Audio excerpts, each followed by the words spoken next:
Hey guys, welcome back to Wonder Part 1.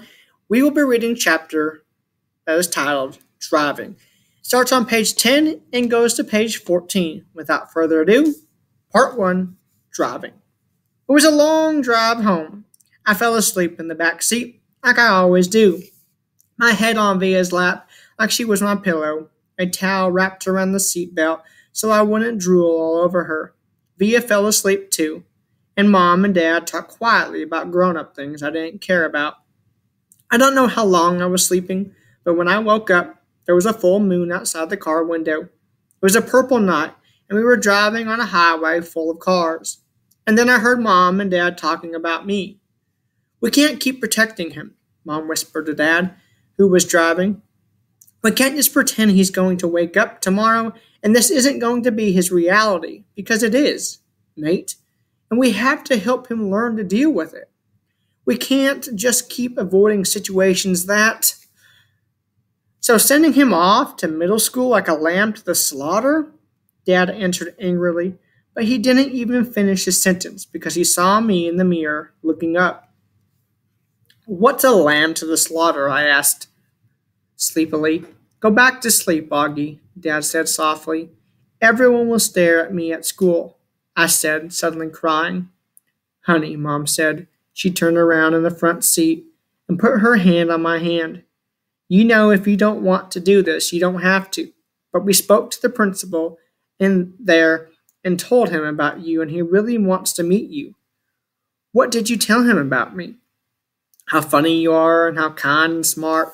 When I told him you read Dragon Rider when you were 6, he was like, wow, I have to meet this kid. Did you tell him anything else? I said. Mom smiled at me. Her smile kind of hugged me. I told him about all your surgeries and how brave you are, she said.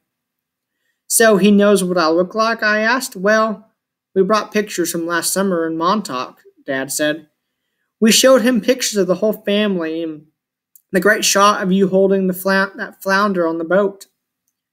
You were there too? I have to admit, I felt a little disappointed that he was part of this. We both talked to him, yes, Dad said. He's a really nice man. You would like him, Mom added. Suddenly it felt like they were on the same side. Wait, so when did you meet him? I said. He took us on a tour of the school last year, said Mom. Last year? I said. So you've been thinking about this for a whole year and you didn't tell me? We didn't know if you'd even get in, Augie, answered Mom. It's a very hard school to get into. There's a whole admission process. I didn't see the point in telling you and having you get all worked up about it unnecessarily. But you're right, Augie. We should have told you when we found out last month that you got in, said Dad. In hindsight, sighed Mom. Yes, I guess. Did that lady who came to the house that time have something to do with this? I said. The one that gave me that test. Yes, actually, said Mom, looking guilty. Yes. You told me it was an IQ test, I said. I know. Well, that was a little white lie, she answered. It was a test you needed to take to get into school. You did very well on it, by the way. So you lied, I said.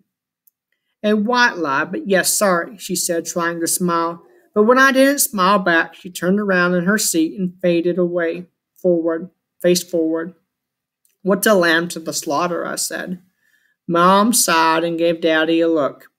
I shouldn't have said that, Dad said, looking at me in the rearview mirror. It's not true. Here's the thing. Mommy and I love you so very much. We want to protect you any way we can. It's just sometimes we want to do it in different ways. I don't want to go to school, I answered, folding my arms. It would be good for you, Augie, said Mom. Maybe I'll go next year, I answered, looking out the window. This year would be better, Augie, said Mom. You know why? Because you'll be going into 5th grade. And that's the first year of middle school for everyone. You won't be the only new kid. I'll be the only kid who looks like me, I said. I'm not going to say it won't be a big challenge for you, because you know better than that, she answered. But it'll be good for you, Augie. You'll make lots of friends. and you'll learn things you'd never learn with me. She turned in her seat again and looked at me. When we took the tour, you know what they had in their science lab? A little baby chick that was just hatching out of its egg. It was so cute. Augie, it actually kind of reminded me of you when you were a baby with those big brown eyes of yours. I usually love when they talk about when I was a baby. Sometimes I want to curl up into a little tiny ball and let them hug me and kiss me all over. I miss being a baby, not knowing stuff, but I wasn't in the mood for that now. I don't want to go, I said. How's about this? Can you at least meet Mr. Tushman before making up your mind? Mom asked. Mr. Tushman, I said. He's the principal, answered Mom. Mr. Tushman, I repeated. I know, right? Dad answered, smiling and looking at me in the rearview mirror. Can you believe that name, Augie?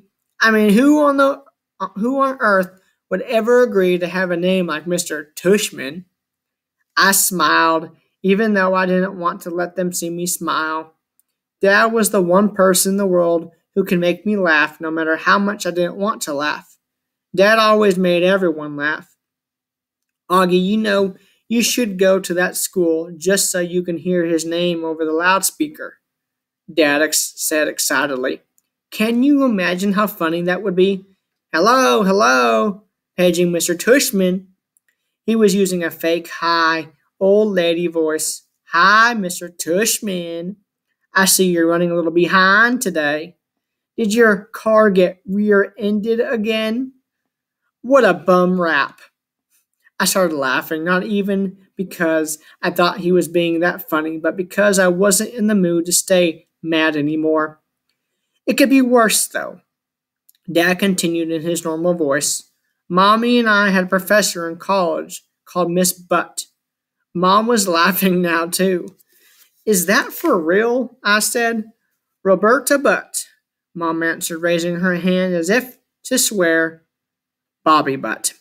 She had huge cheeks, said Dad. Nate, said Mom. What? She had big cheeks is all I'm saying. Mom laughed and shook her head at the same time. Hey, I know, said Dad excitedly. Let's fix them up on a blind date. Can you imagine Miss Butt meet Mr. Tushman? Mr. Tushman here's Miss Butt. They could get married and have a bunch of little tushies. Poor Mr. Tushman, answered Mom, shaking her head. Augie hasn't even met the man yet, Nate. Who's Mr. Tushman? Via said groggily. She had just woken up. He's the principal of my new school, I answered. That wraps up this chapter. I hope you guys enjoyed, and I will see you guys next time.